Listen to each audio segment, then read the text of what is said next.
Terima kasih, Cecil.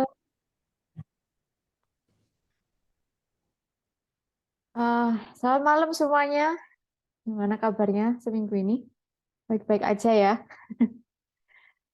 Eh, Hari ini saya mau eh, sedikit sharing tentang bejana yang sempurna ya judulnya ya. Em, Hari ini ada translator nggak ya? Rasanya nggak ada ya. Nggak ada ya. Oke. Oke, jadi bisa ngejos. Oke, jadi hari ini saya mau sharingkan tentang bejana yang sempurna. Nah, eh, kita buka ayatnya ya di Yeremia pasal 18 ayat 1 sampai 6 ya. Eh, Sedikit backgroundnya sebentar mungkin.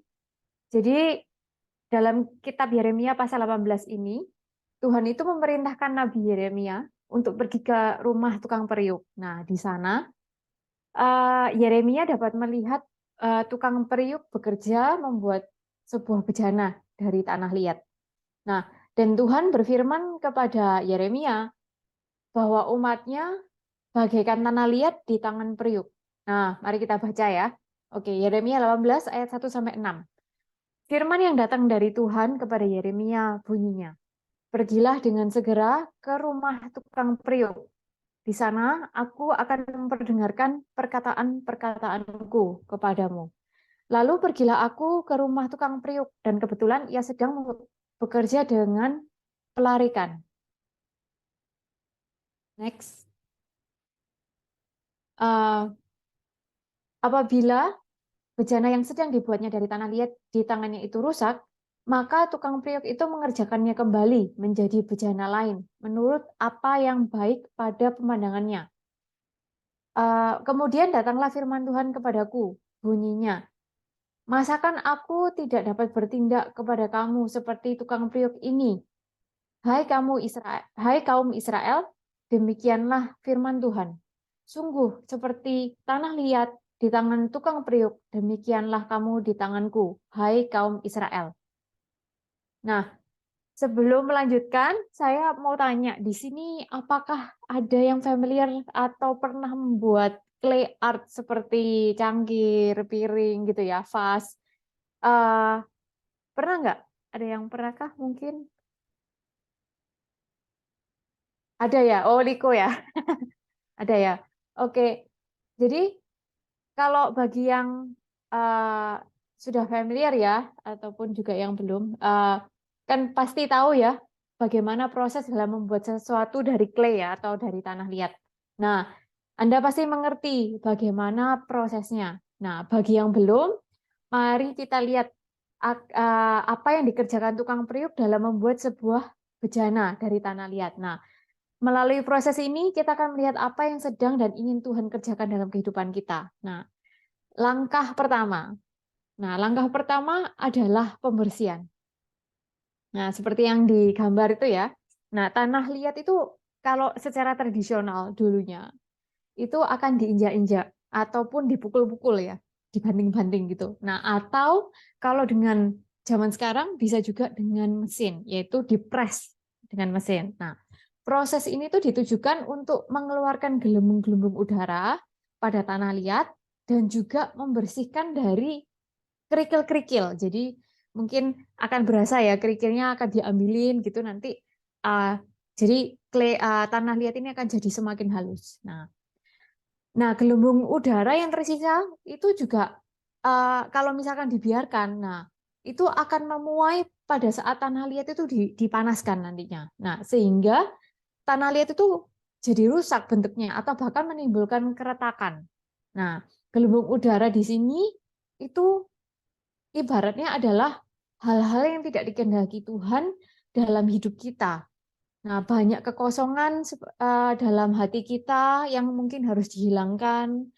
Eh, Nah, kekosongan ini juga ke depannya juga bisa akan mengganggu ya setiap langkah hidup kita dan membuat kita juga jadi nggak fokus dengan melakukan firman Tuhan. Nah, pembersihan ini Tuhan izinkan dengan bagaimana? Yaitu melalui berbagai masalah yang Tuhan izinkan dalam hidup kita. Nah, kita akan dibersihkan dari setiap gelembung-gelembung kekosongan itu tadi. Segala hal yang nggak berkenan, seperti sakit hati, amarah, dendam, akar kepahitan mungkin, kekecewaan, ketakutan, iri hati, kesombongan, dan lain-lain ya. Nah, itu harus dibersihkan melalui semua masalah di hidup kita. Nah, dengan kondisi itulah itu menjadi suatu kondisi yang ideal ya bagi kita untuk sebuah proses. Nah, langkah kedua. Nah, langkah kedua adalah mulai pembentukan. Setelah tadi sudah dibersihkan, sudah halus, sudah siap untuk dipakai, nah baru kemudian dibentuk. Nah, si tukang periuk tadi akan menaruh tanah liat ini pada meja putar. Nah, seperti yang digambar itu. Nah, tanah liat itu akan ditaruh di tengah-tengah dari meja putar itu sendiri. Nah, meja itu kemudian akan diputar sedemikian rupa dan tanah liat itu akan dibentuk. Nah, dengan cara ini, tanah liat itu akan menjadi mudah untuk dibentuk sesuai dengan keinginan siapa? Keinginan tanah liat atau keinginan si tukang periuk? Ya, pastinya si tukang periuk itu tadi ya. Nah, Tuhan itu akan mengizinkan kita memasuki suatu kondisi yang membuat kita itu menjadi fokus kepada Tuhan. Seperti tanah liat ini ya, fokus kepada si tukang periuk. Nah, kita tidak bisa lagi berharap dan mengandalkan kekuatannya sendiri ya. Hal ini membuat kita benar-benar hanya mengandalkan Tuhan. Nah, melalui kondisi ini juga pola pikir kita itu akan diubahkan sehingga kita itu tidak dapat mengerti cara kerja Tuhan dalam hidup kita. Nah, seperti tanah liat itu hanya mengikuti, nggak tahu, oh ini aku mau dibentuk seperti apa ya? Keinginan dari si tukang periuk ini apa ya? Nah, tapi tanah liat itu hanya bisa satu, yaitu hanya bisa percaya kepada tukang periuk. Jadi rencana Tuhan eh, rencana Tuhan itu akan dibukakan bagi kita kalau kita percaya ke Tuhan. Sehingga kita juga akan dapat melihat bahwa Tuhan memiliki tujuan bagi hidup kita. Nah, dengan begitu hidup kita akan menjadi mudah dibentuk oleh Tuhan. Nah, kemudian setelah dibentuk, langkah ketiga adalah penambahan. Nah, langkah ini dilakukan untuk menambah, misalkan nih, menambah bagian pegangan atau hiasan. Misalkan ada hiasan yang perlu ditaruh di situ ya. Nah, bagian tambahan ini akan ditempelkan ke bodi utama sehingga menjadi satu kesatuan. Nah, setelah itu sambungan itu akan dihaluskan. Jadi seperti yang digambar ya. Jadi pegangan itu akan dihaluskan dan dipastikan kekuatannya itu aman untuk dipakai. Nah, Tuhan juga akan membawa kita ke dalam suatu proses di mana Tuhan itu akan menambahkan talenta kepada kita. Nah, setelah dibentuk, kemudian ditambahkan talenta. Nah, Tuhan akan memberikan kemampuan lebih lagi bagi kita, sehingga kita tuh dapat berfungsi lebih baik lagi dan membawa berkat bagi orang lain. Nah, kemampuan ini merupakan suatu hadiah ya, gift dari Tuhan yang kita itu nggak pernah sangka, jadi nggak pernah kita berencana atau pikirkan sebelumnya. Nah, dari sosok yang tidak pernah punya kemampuan, misalkan ya, nah terus kemudian akan diubahkan menjadi seseorang yang sangat berguna bagi banyak orang di sekitarnya. Nah, semakin dalam proses ini itu kan semakin bagus dan semakin kuat juga kemampuan yang Tuhan berikan bagi kita. Nah, kemudian setelah ditambahkan, langkah keempat yaitu next go. Langkah keempat yaitu pengeringan. Nah, ini mulai mulai not fun.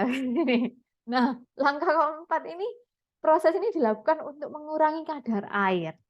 Nah, yang dapat menyebabkan keretakan jika dipanaskan pada suhu yang tinggi. Nah, jadi proses ini dilakukan dengan membiarkan tanah liat itu itu ditaruh pada suhu ruangan selama 1 hari atau mungkin lebih panjang lagi, bisa jadi 1 minggu, 2 minggu. Nah, itu tergantung ukuran dan juga bentuknya ya. Nah, melalui proses ini, nah kita akan merasa seakan-akan, waduh, aku ini kok dibiarkan sendiri ya? Kok aku ini seolah-olah Tuhan itu jauh ya? Kok aku kok merasa ditinggalkan ya sama Tuhan? Nah, hidup kita itu kadang tuh bisa merasa seperti itu. Ada season-season di mana kita itu merasa kering, tawar, mencari Tuhan juga sepertinya Tuhan tuh jauh sekali. Nah, tetapi melalui proses ini, Tuhan itu mau mengajarkan kita untuk benar-benar hidup di dalam iman. Tuhan itu mau mengajarkan kita untuk hidup itu nggak berdasarkan perasaan kita, tetapi berdasarkan iman kita itu kepada Yesus. Nah, bukan berarti di sini saya disclaimer ya, saya nggak berarti bilang perasaan kita itu terus tidak berguna sama sekali. Bukan seperti itu. Tetapi banyak kali perasaan kita itu hanya sementara ya. Jadi kalau dipertanyakan lagi itu sebenarnya juga nggak seperti itu kenyataannya gitu. Contohnya nih, aku ini nggak disayangi kok, nggak ada yang sayang sama aku. Nah, kalau dipikir lagi kan nggak juga gitu kan. Sebenarnya kalau dipikir lagi kan juga at least di CG ini sponsor kita, leader kita juga perhatian sama kita kan gitu. At least mama papa kita juga sayang sama kita. At least teman-teman ada yang sayang sama kita gitu loh. Jadi sebenarnya perasaan kita itu juga tidak 100% benar gitu. Nah, makanya itu langkah ini perlu supaya Tuhan itu mengajarkan kita itu untuk percaya ataupun berpegang kepada iman kita meskipun perasaan atau mood kita itu tidak ini ya, tidak enak ya. Nah, jadi iman yang bukan berdasarkan kepada perasaan atau mood ya, tetapi iman yang tetap percaya bahwa dalam segala keadaan, dalam perasaan apapun, dalam kondisi terburuk sekalipun, nah Tuhan itu tetap pegang kendali atas hidup kita. Nah, ini suatu langkah yang penting. Nah, kemudian setelah langkah keempat ini, kita akan masuk kepada langkah kelima, yaitu pemanasan. Nah, langkah kelima itu setelah ini ya, bejana itu, jadi tanah liat itu setelah kering, kemudian akan dipanaskan pada suhu di atas 1000 derajat Celcius. Nah, untuk memberi kekuatan sebelum proses selanjutnya. Nah, jadi langkah ini juga penting ya, meskipun saya percaya langkah ini juga nggak enak, ya. Tapi apa yang Tuhan mau sih dari langkah ini? Nah, Tuhan itu akan mengizinkan kondisi yang membuat kita itu bergesekan ya, satu dengan yang lainnya ya. Ini baik di CG, di gereja, di pelayanan, ataupun di keluarga ya, ataupun dengan teman. Nah, ataupun bahkan dengan suami pasangan ya, suami istri ya. Jadi orang-orang yang terdekat dari kita. Nah, proses ini tuh akan membuat kita itu semakin kuat dan tangguh. Nah, seperti besi menajamkan besi, manusia juga menajamkan manusia. Jadi jika kita itu dapat melalui proses ini, nah kita akan menjadi pribadi yang kuat dan tangguh. Sehingga kita itu siap menghadapi berbagai masalah yang lebih besar lagi. Nah, tidak ada pelajaran yang lebih baik lagi dibandingkan dengan proses ini. Untuk membuat kita itu siap dalam menjalankan tugas yang lebih besar lagi, yang telah Tuhan sediakan bagi kita di masa depan kita. Nah, kemudian langkah ke-6. Setelah dipanaskan,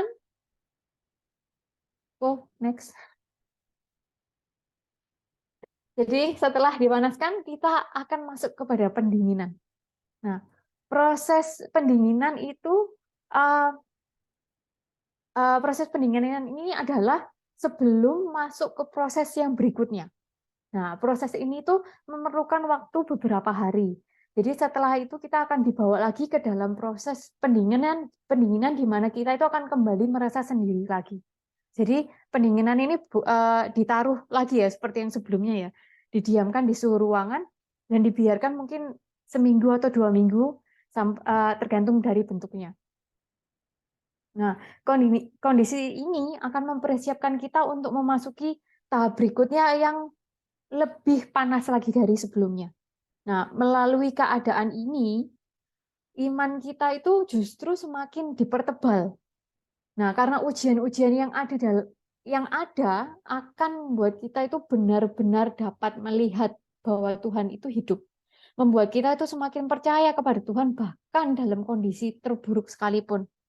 Nah, dan justru pada saat sendiri atau dalam langkah ini ya, keenam ini pendinginan, kita itu seharusnya ada waktu untuk justru mencari Tuhan. Di saat kita itu terasa sendiri, terasa jauh dari Tuhan, malah justru seharusnya kita itu mencari Tuhan.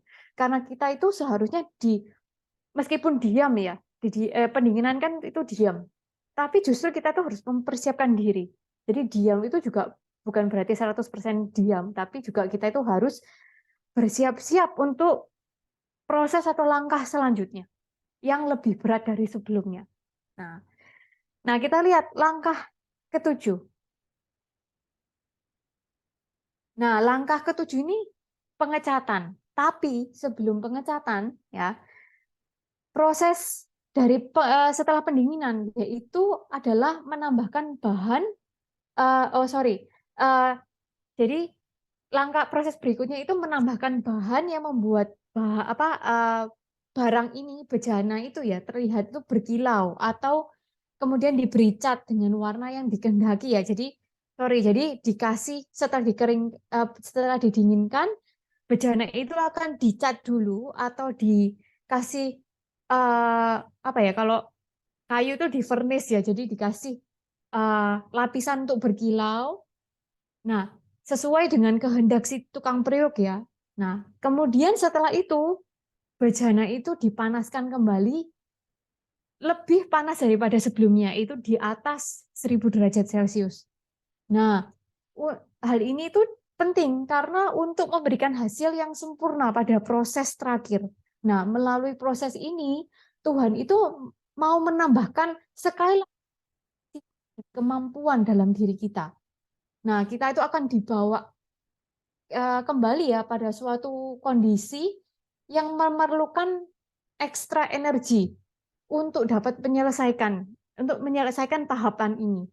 Nah, tanggung jawab yang semakin besar pastinya membawa terpaan badai yang semakin kuat juga. Jadi equals ya. Apa yang Tuhan kasih, jadi masalah itu semakin besar, otomatis kapasitas kita itu dan tanggung jawab kita juga semakin diperbesar. Nah, tetapi semakin panas kondisi yang kita hadapi, itu akan membuat kita itu semakin indah dan semakin sempurna di hadapan Tuhan. Nah, karakter kita itu semakin bercahaya dan hidup kita juga akan semakin menjadi terang bagi banyak orang di sekitar kita. Dan pada akhirnya kita akan menjadi alat yang berguna untuk menggenapi rencana Tuhan. Nah, kita dapat melakukan tugas dan fungsi yang telah Tuhan tetapkan bagi hidup kita. Nah, itu merupakan langkah-langkah dari pembuatan ya, dari clay sampai tanah liat, dari awal sampai akhirnya menjadi sesuatu dan tampak indah. Nggak mudah ya, memang ya.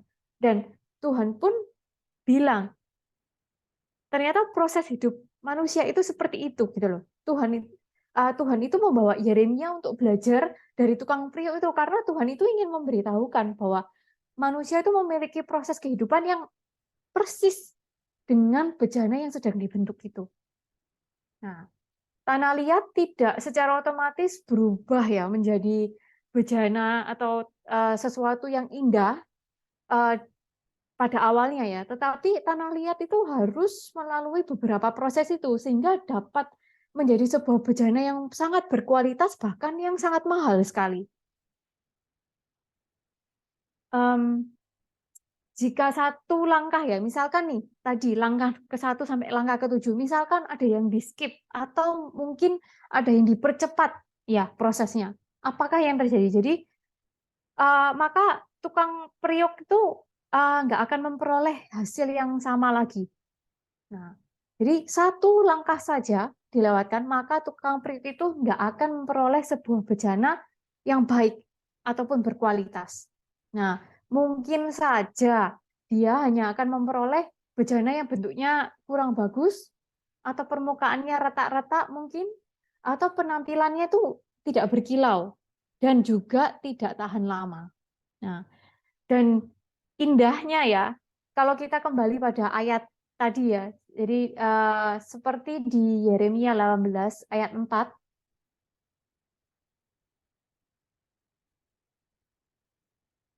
ayat 4, apabila bejana yang sedang dibuatnya dari tanah liat di tangannya itu rusak, maka tukang periuk itu mengerjakannya kembali menjadi bejana lain menurut apa yang baik pada pemandangannya.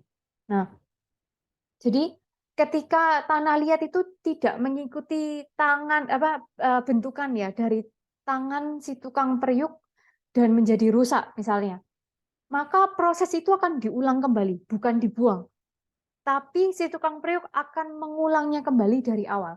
Jadi tanah liat itu akan disatukan kembali, kemudian dipukul-pukul lagi, atau bahkan dibanting-banting gitu ya, di meja gitu ya, agar semuanya itu uh, jadi clay, jadi tanah liat kembali dari awal. Jadi step nol ya, balik lagi. Kemudian baru langkah pertama lagi, yaitu langkah pertama, kemudian langkah kedua dibentuk kembali. Nah, ini sama dengan gini, saya ini mungkin semuanya juga pernah merasa ya, seperti yang di ayat 4 ini ya, saya juga merasa berkali-kali kok. Saya itu, uh,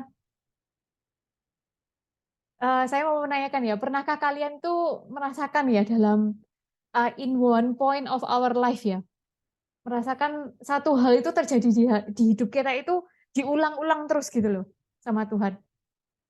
Sepertinya itu karena di kesempatan sebelumnya itu kita gagal meresponi Tuhan tuh gagal, kayak mungkin apa ya? Mungkin kita itu bohong gitu ya, misalkan ya kita bohong. Terus habis itu di keadaan seperti itu akan terulang kembali gitu loh. Kita akan dikasih kesempatan lagi sama Tuhan untuk apakah di kali ini tuh kita akan merespon dengan benar. Nah, itu sama persis dengan tanah liat ini. Jadi kalau tanah liat ini gagal ya, belum benar ya, masih rusak ya, ya sudah diulang lagi sama si tukang periuk. Kemudian dibentuk lagi. Dengan sabarnya tidak dibuang, tapi by His grace akan dibentuk lagi untuk menjadi sesuatu yang lebih baik lagi. Nah, sesabar itu ya Tuhan ya ke kita ya kalau dipikir-pikir ya. Nah, hal ini tuh sama juga dengan bangsa Israel yang berputar-putar di padang gurun itu selama 40 tahun hanya karena apa? Satu hal, yaitu hatinya itu masih bebal. Sangat bebal sekali. Jadi kalau yang pernah ke Israel kemarin ya, sebenarnya dari Mesir sampai ke uh, Israel itu tidak jauh sebenarnya. Kalau iseng-iseng mau lihat Google Map itu paling gampang sekali. Itu jalan kaki pun tuh nggak sampai 40 tahun. Tapi uh, di saat Tuhan itu memberikan proses itu ya untuk bangsa Israel selama 40 tahun itu pun, itu bangsa Israel itu tetap di, disertai loh sama Tuhan. Kalau kalian lihat ada di ini ya, di salah satu ayatnya itu juga ada ditulis bahwa kasutnya dan bajunya itu tidak akan pernah rusak apa? Tidak pernah rusak. Jadi Tuhan itu sebegitunya menyertai. Jadi di dalam proses itu pun Tuhan itu tidak membuang bangsa Israel, tapi juga dikasih makan, dikasih mana, dikasih pemimpin. Dan itu pun sama dengan kita ya. Kita itu sudah uh, sangat bersyukur ya dengan adanya CG ini, dengan adanya pemimpin kita, dengan adanya gereja ini ya. Kita tuh benar-benar dikasih Tuhan suatu komunitas yang sangat baik ya untuk kita itu bertumbuh, untuk diproses. Jadi tidak dibiarkan diproses ya sudah begitu saja, tidak. Tapi benar-benar semuanya yang lengkap, paket lengkap itu loh. Jadi benar-benar penyertaannya itu ada, berkatnya ada, terus sampai komunitasnya juga ada. Nah, tapi bayangkan kalau misalkan kita itu ya sudah wes, aku kayaknya sibuk, nggak punya waktu kayak Celili tadi bilangnya. Jadi aku itu nggak punya waktu, aku kayaknya sekarang udah punya anak, jadi ya wes, aku nggak ada waktu untuk CG lagi. Nah, bayangkan itu akan menghambat proses kita loh sebenarnya. Yang dirugikan siapa? Ya kita sebetulnya. Ini ini kita bilang eh anu ya, cuma 2 jam dalam 1 minggu ya. Eh itu belum lagi kita ngomong tentang saat teduh. Bayangkan kalau misalkan ini tuh proses yang kita harus jalani itu setiap hari loh. Bayangkan kalau kita itu tidak tahu arahnya kemana. Ya paling kita akan kepahitan sih. Loh, Tuhan, masalah ini lagi Tuhan. Kok kayak hidupku cek susah sih Tuhan. Kok apa orang lain tuh loh hidupnya ya enak-enak aja Tuhan, dibahagiain kayak gak kekurangan apa-apa kayaknya. Kok hidupku itu sing susah sih. Nah, itu mental korban. Karena ada, yaitu lagi balik nomor satu, gelembungnya tadi loh belum dibereskan. Jadi ya saat teduh itu akan juga membantu kita dari day by day itu menyertai kita dalam setiap proses itu. Jadi kalau kalau kita melihat dari langkah 1 sampai langkah ke-7 tadi ya, kita bisa refleksi bahwa semua apa yang diperlukan ya, yang dibilang penting ya sama ya gereja lah, anggapannya kita bilang saat teduh gitu ya, doa, kamu itu ikut OCG, kamu itu komitmen no kayak gitu ya, itu bahasa bahasa Surabayanya gitu ya. Kamu itu rajin no, misalnya kayak gitu, kamu itu ayolah lepaskan, mengampuni lah gitu loh, ayo dilepaskan setiap kepahitan-kepahitan yang ada itu, ujung-ujungnya itu semuanya itu kita mengerti sekarang bahwa itu proses yang sangat penting sekali. Karena kalau dilihat big picture-nya, itu kita nggak akan nyampe ke sana. Dengan cepat itu loh, kita nggak akan nyampe ke sana. Karena ya itu lagi, yang rugi siapa? Ya kita sendiri. Karena kita akan menghabiskan nggak tahu berapa tahun untuk hanya berputar-putar saja di masalah yang sama. Dan saya sendiri juga juga banyak bertemu dengan beberapa orang dari proses hidupnya ya. Kalau dari cerita hidupnya itu akan sama kok. Oh, jatuh di sini. Setelah berapa tahun, oh terjadi lagi ternyata. Ceritanya tuh loh sama. Dengan yang pertama itu sama persis. Nah, itu ya itu tadi. Kalau ini gagal ya kita akan diulang lagi ke nggak tahu kapan. Kemudian akan diulang lagi. Kita nggak akan naik-naik kelas seperti itu. Apalagi kalau kalau menyimpang ya. Itu apalagi kalau menyimpang. Jadi Tuhan itu bilang kamu ke kanan, terus kita ke kiri gitu ya, wis nggak ketemu, wis nggak tahu itu kita habiskan berapa waktu banyak. Terus habis itu taubat, kita kebalik lagi ke tengah, kemudian baru tanya Tuhan, kamu itu harusnya ke kanan. Oh ya, itu berarti berapa waktu yang harus kita buang untuk kembali, kemudian baru berjalan sama Tuhan. Benar-benar sia-sia waktunya. Dan sebenarnya hidup manusia pendek ya. Kalau ya dibilang kita hidup di dunia ini paling berapa lama sih? Paling 80 tahun, 90 tahun itu sudah bagus sekali ya, zaman-zaman sekarang ya. Saya sendiri juga kayak kemarin pulang ke Indonesia ya, kayak sebulan yang lalu ya, sebulan 2 bulan yang lalu juga tidak menyangka ada teman yang muda ya meninggal. Dari Koglen sendiri juga kemarin cerita ke saya kalau nggak salah, oh ya harus ngelayat ini, harus ngelayat itu. Bahkan saya waktu di Adiasa pun habis ke ruang satu, kemudian ke ruang sebelahnya, pendeta yang tadi sebelah di ruang sebelah juga ngikut ke ruang sebelahnya ternyata. Terus habis itu ke ruang sebelahnya lagi. Ya begitulah, hidup manusia dibilang panjang tapi juga pendek gitu. Jadi kita saya nggak berusaha menakut-nakuti ya, kita nggak tahu umur kita, tapi sekali lagi kita jangan merasa kita itu hidup di dunia ini untuk selama-lamanya, karena sebenarnya tidak gitu. Dan kita harus benar-benar menghemat waktu kita dengan Tuhan tuh maunya apa sih? Ayo tanya sama Tuhan. Tuhan itu mau kita ke arah mana sih? Kalau nggak tahu visi misinya, tanya sama Tuhan. Tuhan tuh taruh aku tuh sebagai apa sih? Sebagai tanah liat tuh sebagai apa sih? Nah itu masuk ke poin saya berikutnya ya. Jadi bejana itu yang dibentuk oleh tukang periuk itu juga akan digunakan untuk tujuan yang spesifik. Jadi tukang periuk itu juga nggak iseng ya. Tukang periuk itu membentuk tanah liat itu sesuai dengan keinginannya secara spesifik. Jadi jika jika kita itu jika dia itu membentuk tanah liat itu menjadi sebuah cangkir misalkan ya. Nah, maka cangkir itu digunakan untuk apa ya? Hanya untuk minum ya. Nah, jika dia membentuk tanah liat itu menjadi sebuah vas, ya maka vas itu akan digunakan untuk apa? Tempat bunga ya, tanaman. Terus jika dia membentuk tanah liat itu menjadi sebuah pajangan keramik ya, yang cantik ya, ya maka pajangan keramik itu akan digunakan untuk memperindah ruangan. Nah, jadi kita di dunia ini punya suatu tujuan yang spesifik ya. Nah, itu yang harus ditanyakan ke Tuhan. Kita itu dipanggil untuk apa?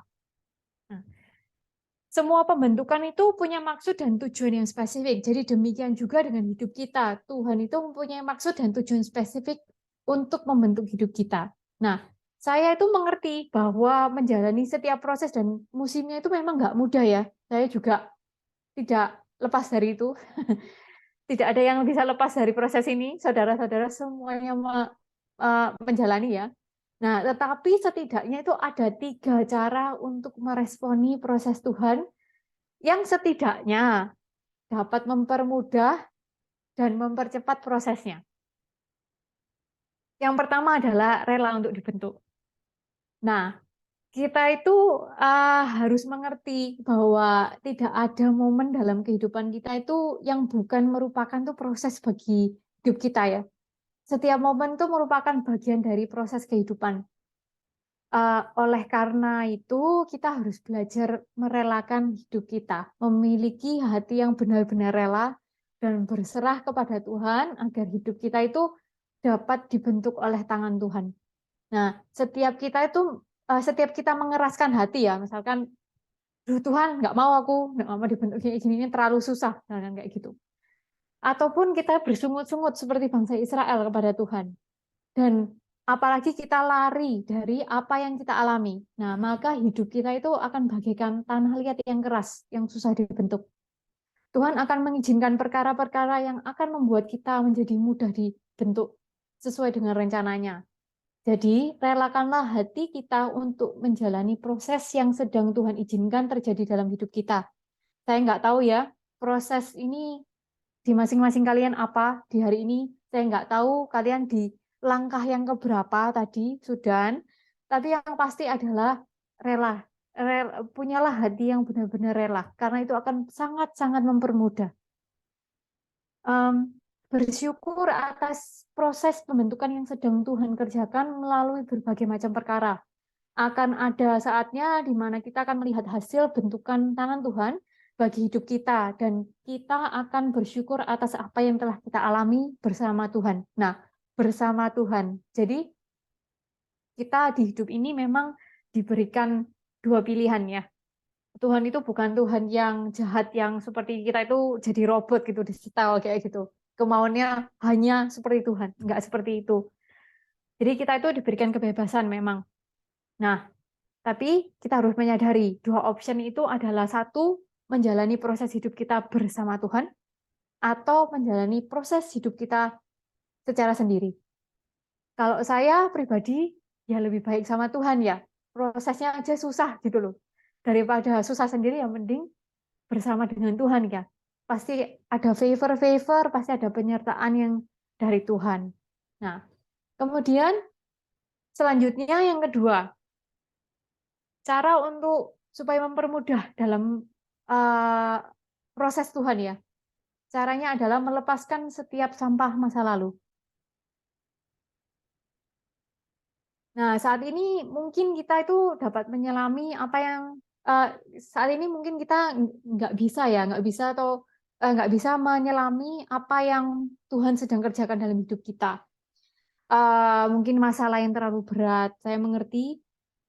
mungkin saja kita sedang mengalami kekecewaan, kedukaan, sakit hati, amarah, stres, bahkan depresi, atau sakit yang nggak kunjung sembuh, tidak mendapatkan jawaban doa, tidak memperoleh pekerjaan yang layak, bisnis yang mungkin nggak berjalan yang baik, dirugikan oleh orang lain mungkin, atau bahkan banyak utang, ataupun rumah tangga yang berantakan, atau masalah jodoh. Nah, dalam menghadapi setiap tantangan ini, satu hal yang harus kita jaga adalah iman dan hati kita. Nah, kita itu harus mampu menjaga hati kita supaya bersih setiap hari.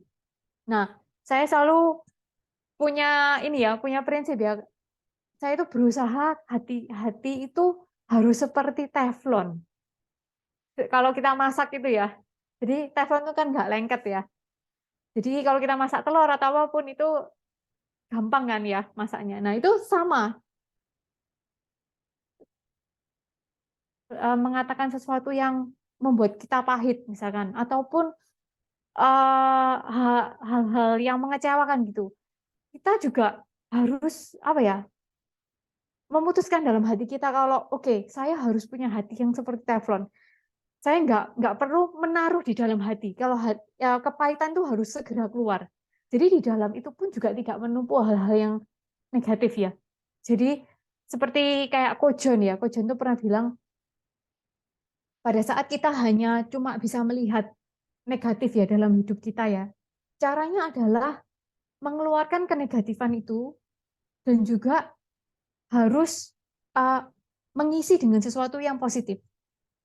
Jadi itulah yang harus kita lakukan setiap hari. Kita harus cek hati kita juga, kita harus cek iman kita juga. Nah, kita harus mampu menjaga hati kita itu bersih tiap hari. Nah, membuang setiap kepahitan, kedendam, amarah yang berlebihan, sikap mengasihani diri, dan habit buruk. Nah, kita itu perlu mengisi hati kita dengan firman Tuhan. Sehingga hati kita itu juga penuh dengan kasih dan janji Tuhan. Seperti yang tertulis di Amsal 4 ayat 23 ya. Jagalah hatimu dengan segala kewaspadaan. Karena dari situlah terpancar kehidupan. Jadi bukan hanya dengan yang positif, tapi juga dengan firman Tuhan. Nah, balik lagi yang tadi saya bilang ya, pentingnya saat teduh. Jadi ya memang uh, kita manusia ini pelupa banget ya. Jadi kalau misalkan dalam menghadapi kesusahan hidup gitu, meskipun sudah kayak apa ya, stres banget, terus kayak tadi perasaan itu benar-benar yang lagi sedih banget. Nah, hati kita itu harus perlu firman Tuhan, janji-janji Tuhan yang kalau perlu kita tuliskan di dalam notes gitu ya, janji-janji Tuhan itu apa, kita baca lagi. Kalau mungkin kita perlu ada kalian doa secara spesifik ya, nah itu tulis aja doa-doa yang pada saat kalian drop misalkan kayak gitu, itu dibuka dari handphone, dibaca langsung, langsung berdoa. Saya percaya uh, itu akan menyelamatkan kita ya.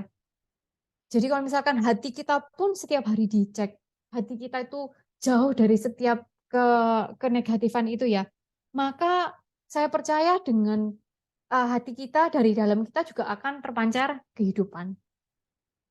Nah, langkah terakhir ya, cara terakhir adalah percaya Tuhan itu punya maksud dan rencana yang baik. Saya bacakan dulu ya di Roma 9 ayat 20 sampai 21. Hmm, Siapakah kamu, hai manusia, maka kamu membantah Allah?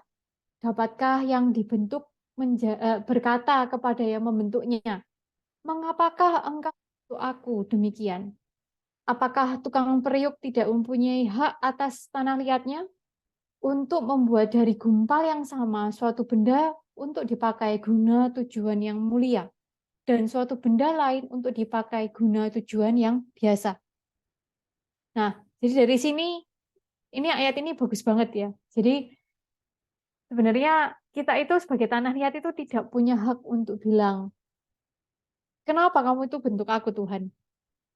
Kenapa kok aku itu dijadikan kayak gini? Kenapa kok aku tuh difungsikan seperti ini? Kita itu sekali lagi kita nggak punya hak itu ya. Eh, saya mengerti banyak pertanyaan dan kejadian buruk dalam hidup kita ya, yang mungkin nggak ada jawabannya atau mungkin nggak ada penjelasannya ya. Bahkan kita kadang tuh bertanya, loh Tuhan, kenapa kok terjadi seperti ini?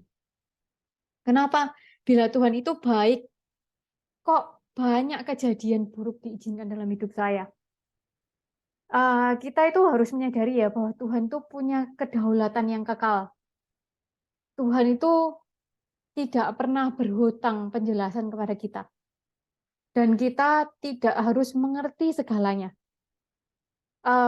Saya mengerti menjalani pergumulan tuh ya tidaklah mudah ya, tetapi bila ditimbang kembali, kita sebenarnya itu lebih belajar banyak loh di lembah kehidupan daripada saat berada di puncak. Ya coba ya, kita renungkan sebentar ya. Hal-hal yang nilai-nilai yang kita ingat dan pelajari selama ini, itu sebenarnya kita dapatkan dari mana? Apakah di saat kalian liburan ke Bali, atau di saat kalian happy-happy, atau di saat kalian di lembah kehidupan sebenarnya? Kalau saya sendiri, semua itu banyak memang di lembah kehidupan ya. Di saat depresi, di saat uh, semuanya terasa gelap, itu justru saya mendapat banyak pelajaran. Dan justru Tuhan berkata paling banyak di saat di lembah kehidupan. Nah, um, maksud Tuhan itu adalah untuk membentuk kita menjadi orang-orang terbaik sesuai yang Dia ciptakan untuk kita. Dan ini bukan hanya tentang mencapai mimpi ya, dan menjadi sukses dalam hidup kita, tapi mencapai kualitas yang disebut panjang sabar, ketekunan, iman, pengharapan, dan kasih. Dan tidak ada cara yang lebih baik untuk dibentuk menjadi seperti itu selain melalui kesulitan dan tantangan yang kita hadapi dalam hidup. Ya, unfortunately ya. Saya bilang unfortunately, tapi memang betul gitu. Kita hanya bisa dibentuk dengan kualitas panjang sabar, ketekunan, iman, pengharapan, dan kasih, itu hanya melalui setiap tantangan dari hidup kita. Nah, Tuhan juga mengizinkan hal-hal yang kita itu nggak suka ya, karena Dia melihat gambar besarnya. Jadi Tuhan tuh melihat big picture hidup kita. Sama seperti orang tua yang membiarkan anaknya itu ditusuk jarum ya ke dalam tubuh mereka oleh dokter. Nah, jadi misalkan nih bagi yang punya anak ya sudah nih ya, mungkin ataupun yang belum punya anak, kita dulu waktu kecil lah ya, kita dibawa ke dokter, kita udah kayak nervous gitu ya, wah mau diapain ini gitu ya, kok ke dokter gitu. Terus habis itu ternyata ternyata si dokter itu ngeluarin jarum suntik gitu. Terus kita mulai kayak nangis kan, waduh, terus disuntik gitu, kita udah nunggu ini sakit, kita minta tolong ke mama papa kita untuk ditolong ya, supaya jangan disuntik atau supaya ini jarum suntik ini dilepaskan gitu ya. Tapi mama papa kita diam tuh. Nah, si anak pasti tambah shock gitu. Loh, oh papa aku kok diem? Aku dibiarkan kesakitan kok aku diem gitu. Mama papa kok diem? Nah, terus kemudian waktu kita keluar dari ruang dokter, kita lihat mama papa kita malah bayar si dokter untuk buat kita sakit malah. Kita makin shock dong. Nah, sebenarnya itu loh yang terjadi di hidup kita tuh sering kali itu. Sebenarnya karena kita itu nggak lihat big picture-nya. Tetapi Tuhan itu justru melihat, loh, kamu itu disuntik itu loh, karena kamu itu sakit, biar nggak sakit. Misalkan nih vaksin, supaya kamu nanti ke depannya nggak sakit. Nah, itu contoh di kehidupan kecil ya, seperti itu. Nah, sekarang kita tahu ya, oh ya, apapun yang terjadi sepanjang hidup kita itu adalah bagian dari cerita yang lebih besar ya, ternyata. Nah, dan melalui karya salibnya Tuhan, kita itu juga bisa melihat keunikan mutlak dari iman kekristenan ya. Kita tidak melihat Tuhan itu sebagai orang tua yang tidak tidak pernah mengizinkan penderitaan dalam hidup seorang anak, tetapi sebagai orang tua yang penuh kasih, yang rela menderita bersama dengan kita. Jadi saya berharap kita semua dapat bisa yakin ya dengan pasti bahwa Tuhan itu mengasihi kita dan selalu menyertai kita dalam perjalanan hidup kita. Dia itu bekerja dalam segala hal untuk mendatangkan kebaikan dalam hidup kita yang mengasihi Dia. Nah, pegang teguh iman kita dan percaya bahwa Dia sedang membentuk kita untuk dapat menjadi sesuatu dengan rencana yang telah ditetapkan, yang telah Dia tetapkan, yaitu rencana yang indah dan sempurna. Betapa indahnya jika kita itu telah dibentuk menjadi bejana yang sempurna, yang akan Dia gunakan dan Dia tempatkan menjadi suatu bejana yang mempunyai kegunaan bagi kemuliaan Tuhan. Dan Tuhan mempunyai rencana bagi hidup kita masing-masing. Nah, sekian sermon hari ini, sharing dari saya ya. Semoga 3 cara ini bisa mempermudah ya prosesnya. Saya tahu meskipun langkah-langkah itu sangat panjang, dan saya nggak tahu bagi kalian sudah melalui itu mungkin ada yang 1 tahun, 2 tahun, atau bahkan sudah yang 10 tahun. Tapi saya harap dari sini kalian bisa merespon proses Tuhan lebih baik dari saat ini. Ya. Terima kasih. Oh, saya doakan ya.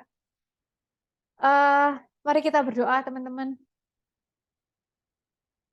Tuhan, terima kasih Tuhan buat firman-Mu hari ini. Tuhan, kami percaya Bapa, kami sekarang tahu Tuhan bahwa rencana-Mu dan setiap proses hidup kami itu, Tuhan, semuanya itu untuk kebaikan kami.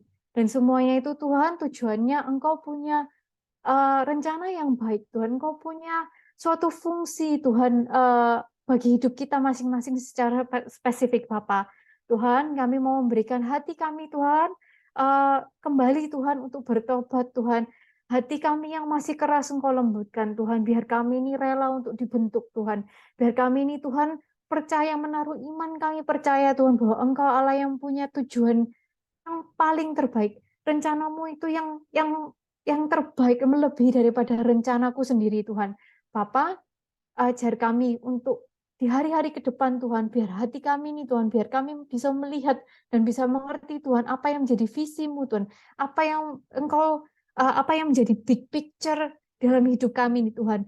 Roh Kudus, kami minta tuntunanmu, Tuhan, biar di setiap langkah kami, Tuhan, kami selalu endingnya, Tuhan, yaitu karyamu, yaitu endingnya, Tuhan, kami itu adalah rencanamu yang sempurna, Tuhan, dalam hidup kami, Tuhan. Terima kasih Bapa, di dalam nama Tuhan Yesus kami menserahkan doa ini. Amin.